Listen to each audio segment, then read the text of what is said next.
Senkulu w'ekitongole ki KCCA ekiddukanya ekibuga Kampala Yenginia Andrew Kitaka azzeemu nate n'atangaza ku nguudo eziri mu kuzimbibwa ez'abatambuze obugaali ne ppikipiki era ng'onagamba nti waliwo essaawa ezigenda okuweebwa mmotoka kwe zinaatikkiranga emmaali abasuubuzi basobole okwanguyirwa enkola yaabwe ey'emirimu. Bino bibadde ku ssengejjero ly'amawulire erya Media Center wano mu kibuga Kampala.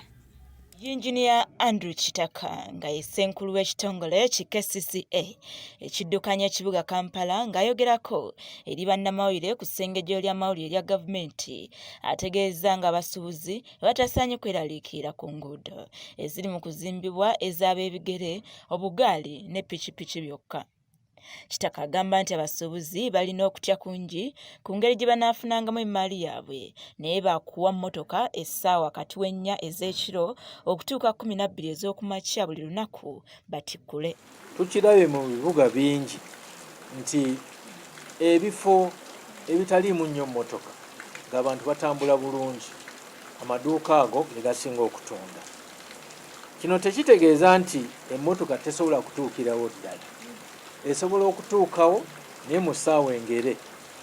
Emmotoka esobola okujja okuleeta ebyamaguzi, okuleeta sitooku w'edduuka ku ssaawa 4 ez'ekiro okutuusa ssaawa 12 n'efuluma.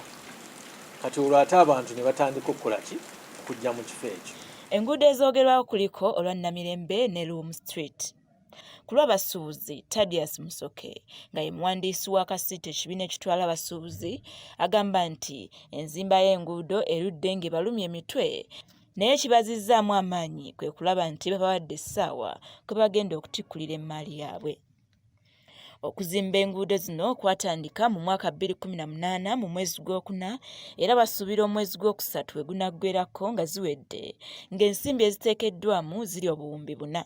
Kitaka ayongeddeko nti balina kati amasaŋŋanzira 13 ge bali mu kuzimba era oluvannyuma baakuzimbayo amalala 30 mu kibuga Kampala. Obuwumbi 89 era nga bugenda kukola amasaŋŋanzira 30 mu kibuga, junctions 3.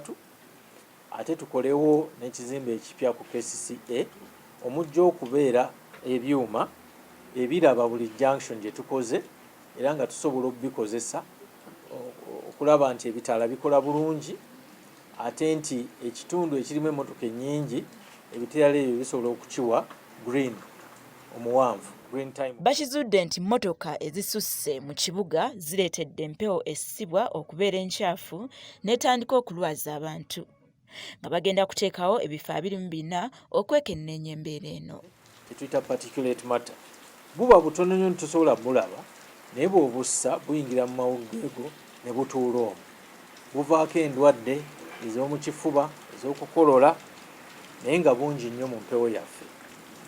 So tugenda kuteeka monitoring stations. Tugenda kuteeka ebyuma ebisobola okupima empewo eno ne bitubuulira ki ekirimu mu bifo 25. Tebagenda kuzimba nguudo zokka wabula n'ebyobuyonjo bigenda kukolebwako anti mu buli ggombolola bagenda kuteekayo kaabuyonjo 2 oluvannyuma bazimbeyo kaabuyonjo endala 7 mu kibuga Kampala nga n'ensonga ya kasasiro egenda kwongerwamu amaanyi. Rita Nalkenge, Delta TV, Amasukulu.